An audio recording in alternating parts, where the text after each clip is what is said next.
What's up, guys? I'm EJ, and I'm joined by Kendall, and thank you so much for checking out this edition of our virtual NBA Draft War Room. Today, we're going to be talking about the Denver Nuggets. Kendall, the Denver Nuggets had a really great run in the postseason. Obviously, they went all the way to the Western Conference Finals. They had a surprising upset against the Los Angeles Clippers in the second round of the Western Conference in the Western Conference semifinals, and then, of course, they went on to battle the Lakers, losing in 5 games. But I think for Nuggets fans, you've got to feel very excited about where things ended. You got to see great things from Michael Porter Jr. You got to see Jamal Murray really come into the zone as a star in this league, and of course Jokic continues to be the superstar he is at the center position. So a lot of things looking up for the Denver Nuggets. Yeah, I mean, look, obviously the story of the bubble, maybe of the entire league, certainly for the Nuggets, was the emergence of Jamal Murray as a star player in this league. I think a lot of people, even going into the season, going into the postseason, going into the restart, knew that Jamal Murray was one of the better young players in the league, but and not in the context of him being able to battle some of the top 10 players in the league in playoff series and going shot for shot with guys who we look at as perennial all stars. That's not something that we've seen with Jamal Murray, but he proved that he is one of the better guards in this league. And he proved it on the biggest stage. So got to give credit to Jamal Murray. And so we know that this Nuggets team has talent. And we also saw the emergence of Michael Porter Jr., a guy that, really obviously had a huge injury flag coming out of the draft, but was a shot in the dark for the Nuggets 2 years ago, and was a big help and a big contributor for this team in the postseason. But so all positives coming out of Denver, coming out of the bubble, but should be an interesting draft. The Nuggets have built their team through the draft the last couple of years, so. This is another important pick for them. Yeah, I think most people considered I think the Nuggets appeared to be probably a year ahead of whatever their development would be. I think they were a championship contender this year. I mean, they were in the conference finals, playing very competitive games against the Lakers, and they come in the next season as 100% a championship contender. I think maybe people thought they were a notch below that. So a year ahead of progression, you got to be happy. You got to be excited if you're Tim Connolly, if you're Mike Malone, and you're Josh Kroenke. Really good stuff going on there. So let's talk about the Nuggets here. They finished with a record of 46-27. They own pick number 22. That is their only pick in this draft. For overall needs, started with overall defense. Now, Nuggets fans will say, hey, wait a minute, our defense really improved. And you know what? You guys are right. I'm not here to really bash you guys on the defensive side. They were middle of the pack in almost every metric you consider for defense. Defensive rating, defensive field goal percentage, 3-point percentage. They were middle of the pack. And I think that's a great improvement considering they were a poor defensive team for a lot of years, and they're moving in the right direction. But as we saw in the postseason, the best defensive teams are the teams that win championships. So we saw the Lakers and the Heat, they were in the finals for a reason. So I think the Nuggets moving in the right direction, but I still think they could improve themselves on the defensive side of the ball. Particularly, I targeted rim protection. I know obviously Bol, if he gets more playing time, he certainly could help with that. But of course, Jokic, not necessarily the greatest rim protector. Plumlee, he's not the greatest rim protector anyway, and he's going to be a free agent. So Jeremy Grant, also a guy who's a free agent, actually was key in shot blocking for them. So they're going to have to improve, I think, their defense and their rim protection. And I also put 3-point shooting. I was actually a little surprised to see the Nuggets were a lot lower at 3-point shooting than I would have anticipated. They were probably, I think they were 24th, 25th, somewhere in that range when it came to field goal makes and field goal percentage.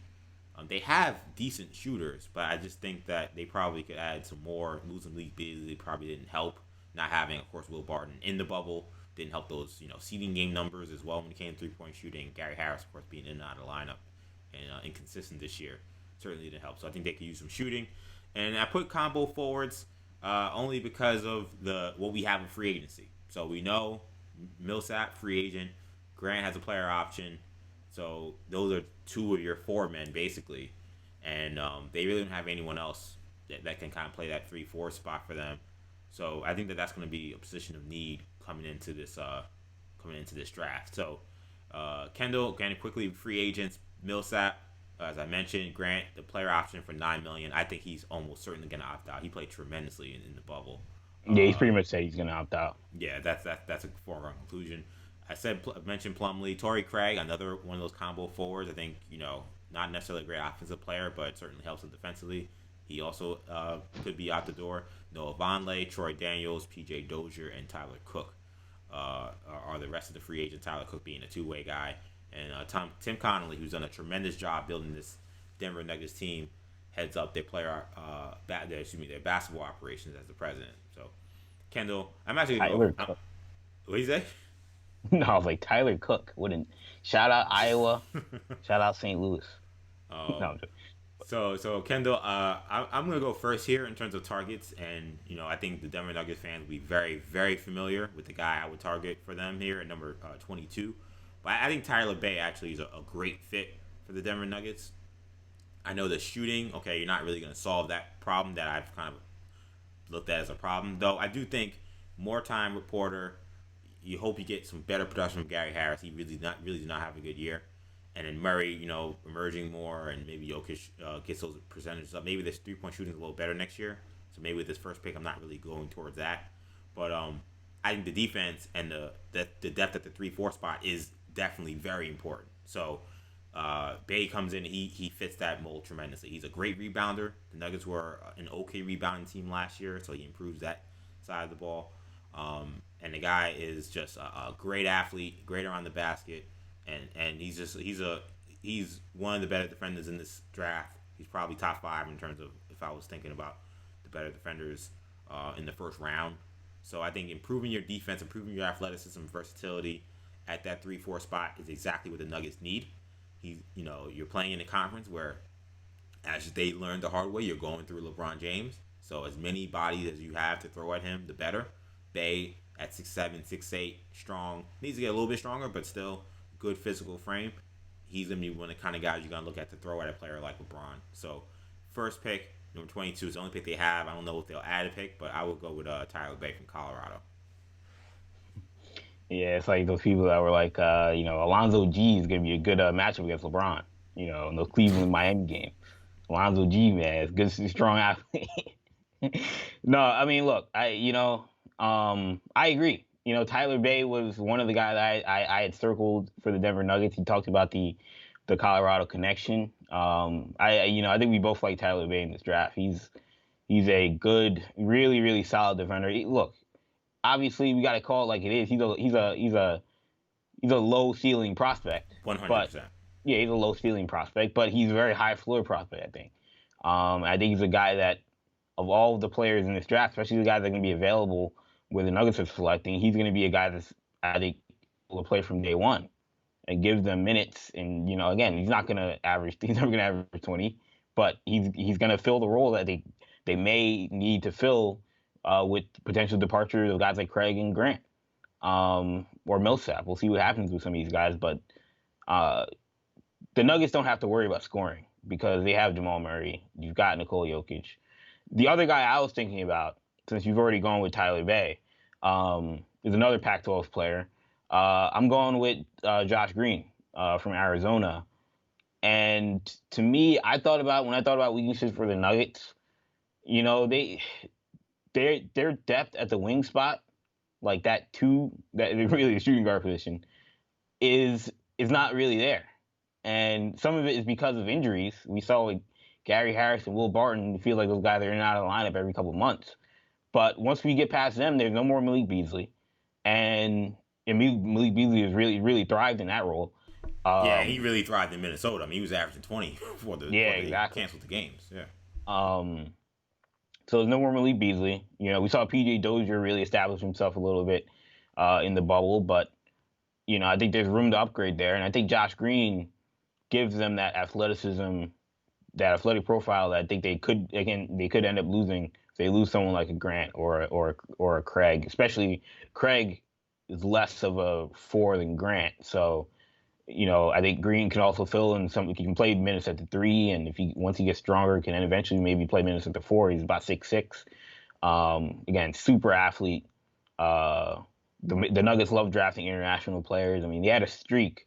I did research earlier where they had a streak going back to 2012 up to 2017. The last 2 drafts, they haven't drafted an international player, but up until then, they had drafted an international player in every draft. Obviously, Arturas Karnisovas, their Lithuanian executive, is now in Chicago. And you got to So remember their roots go all the way back to Masai Ujiri as well. that, So yeah, so exactly. this is So a franchise that is definitely invested in yeah, definitely international scouting comfortable for with sure. international prospects. It's similar. They're kind of similar to the Mavs in that way. The Mavs have historically been like that as well. So I look. I think Josh Green is being a little. I don't know if he's being undervalued, but I just feel he's being slept on a little bit. I just feel like in terms of the media, I don't know what NBA teams think of him, but there's not a whole lot of hype around Josh Green. You hear the media talk a lot about someone like Tyrell Terry, who I think for good reason he's a very intriguing prospect. But is it a guarantee Tyrell Terry's going ahead of Josh Green? I'm not convinced. But I don't know what anybody thinks about Josh Green because no one talks about him. I think he has a chance to be a really good player. He's a guy we could wake up, and by in typical NBA terms, I say January, but the season might it's going to start around January. So we got we can wake up in February or March and be like, wow, how did this guy go 24? This guy has all the NBA skills you need, um, and all the athletic profile. So I think he'd be a good fit for this Nuggets team. You don't have to ask him to do too much. And I think, as I said in one of I think it was the Magic video where I also talked about Josh Green.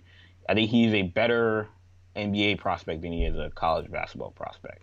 So I do tend to agree with that, and I think with Green, because I considered him here as well. The one thing in terms of matching him in Bay, the one advantage I would have with Green is even though neither guy was a great scorer in college, I think Green's ceiling offensively is higher than Bay. I think yeah, Green, I'm more convinced, can be a real shooter. Um, I'm more convinced can do stuff off the dribble. I don't think his now. I think that Bay's defensive rebounding ceiling is way higher than Green's. Well, I don't think yeah, way high. and Defense, floor, yes. Yeah, floor yeah, rather, way higher. But that's the trade off you have. We think Green should be a really good defender in the NBA. We don't know for sure. I think we know what kind of defender Bay is. yeah, Um, Now we don't know what kind of offensive player Green is, but he has shown signs that he could be a very high end scorer potentially, even despite the minute the not the I don't want to say mediocre, but the less than stellar offensive production. Where Bay, I think we kind of know, okay, he's pretty much your athlete. Maybe he'll hit the yeah. occasional three, but that's don't expect this guy to be a one on And one look, type scorer. But I don't think they. To be fair, like the Nuggets are kind of a weird situation where yes, they definitely could use a two or a three that can give them a little more punch. But the one thing about them that I really have to think about, because I thought about Pushetsky a little bit with them, well, Pokushevsky, but the difference was you have to give a little bit of some of these young guys some room for improvement too in terms of how you're building your roster. So while Poku may have made some sense, you're like, oh man, that four spot, maybe they could use a score. It's like, okay, do I really think that Michael Porter eventually isn't going to become your starting power forward and he's not an 18, 20-point scorer? I mean, that's what he projects to be.